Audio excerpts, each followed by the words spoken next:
Wonder Woman, the most iconic female superhero who essentially goes unrivaled, but it's not just popularity and clout, she's sorta just the best in ways you would have never thought to put together. Stick around for more points beyond the movies, but Wonder Woman's 2017 movie is basically the best female lead live-action superhero movie based upon nearly every critic. Not that I put too much faith in the general dumbass hypocritical critic, but it's also based upon what general audiences have said in tandem with the most important view of them all. My opinion. Don't hit me with movie sales like a certain type of businessman. But I and many others did not care about Captain Marvel after leaving the theater, despite its sketchy sales number. I personally view Wonder Woman as an around 8-ish film, but what's really funny about this whole live-action female scenario is that it's an S-tier film, despite that, since all the competition is complete 6 or less out of 10 dog crap, especially the MCU ones, which no one really defends. Like, I guess you get more of a debate if you break the rules and include female heroes from movies that they aren't the complete protagonists of, such as a few women in the X-Men, Invisible Woman, Harley Quinn from the first Suicide Squad, but even the MCU doesn't hold up extremely well on that front, as said before, since they completely hit the shitter when they get their own movie or show. Like Widow's and Captain Marvel's blandness, or their attempt at trying to make Scarlet Witch a sympathetic villain like Doc Ock or Sandman, even though she's pretty much just a straight up villain, and hell, even Harley Quinn hits a shitter with her movie in a similar way that debatably might be worse than Marvel. I'm not talking about Black Panther 2, I've seen enough clips of that to not entertain watching 2 hours and 40 minutes of another dumb Marvel flick.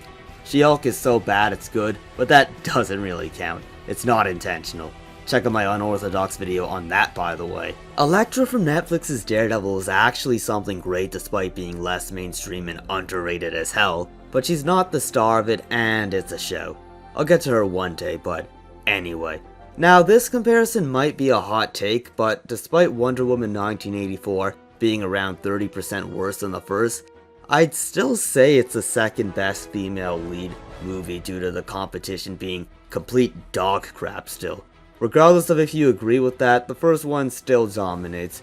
A movie written and essentially shadow directed by Zack Snyder, by the way. You know, the guy that everyone likes to hate because the media and a bunch of dumb cuck critics tell you to with most of his movies. Which I find quite funny and ironic since Snyder, similar to George Lucas, gets so much flack and hypocritical criticism from critics, but yet these same critics can't bring themselves to name a female superhero lead film that beats it.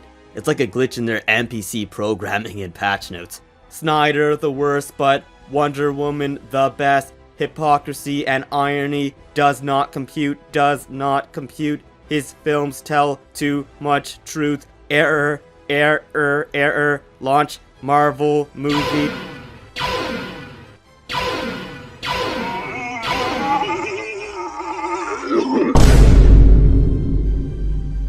So uncivilized.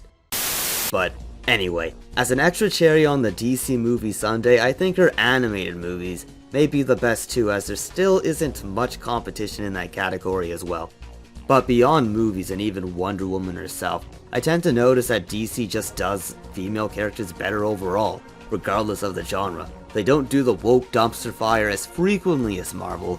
Now don't get me wrong, DC still does the woke dumpster fires themselves though, through various examples like Batgirl, Supergirl, and Birds of Prey, but beyond those Marvel level screw-ups, they have a more solid amount of deeper female gems that stand on their own feet more beyond Wonder Woman, such as Black Canary, Zatanna, and Huntress within the Justice League Unlimited TV show. And Starfire and Raven in combination with various Batman characters that could sort of spin off on their own, like Catwoman, a bit of Batgirl, and Harley Quinn, as opposed to Marvel's, which are more team reliant as said before, which is quite funny because generally Marvel shits the bed more by bending the knee and trying to cater to progressive woke shit, but despite all of that effort and all their extra money, they still lose to a bandwagon upon company that's smaller and not even trying as hard. Certain type of people or companies are all about yelling, oh, first woman in this, first woman in that, right? Well, here's the funny curveball that DC has over Marvel.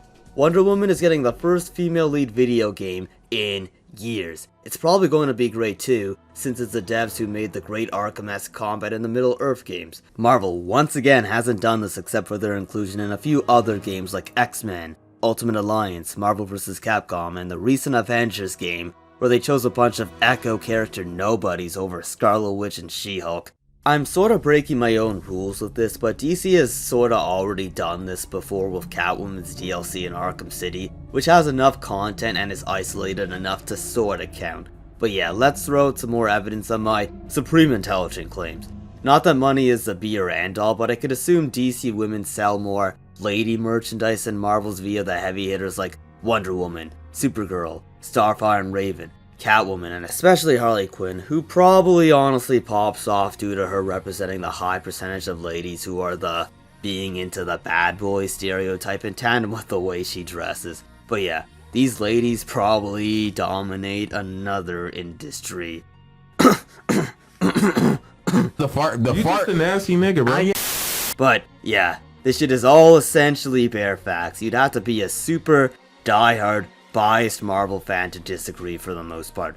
Only things I'm accepting is women in the X-Men and Elektra, but as said many times before, that technically doesn't count. But yeah, check out a few of my other saucy videos like my unique She-Hulk breakdown or a silly critique video about her pride flag, along with an upcoming Elektra video if it isn't out already.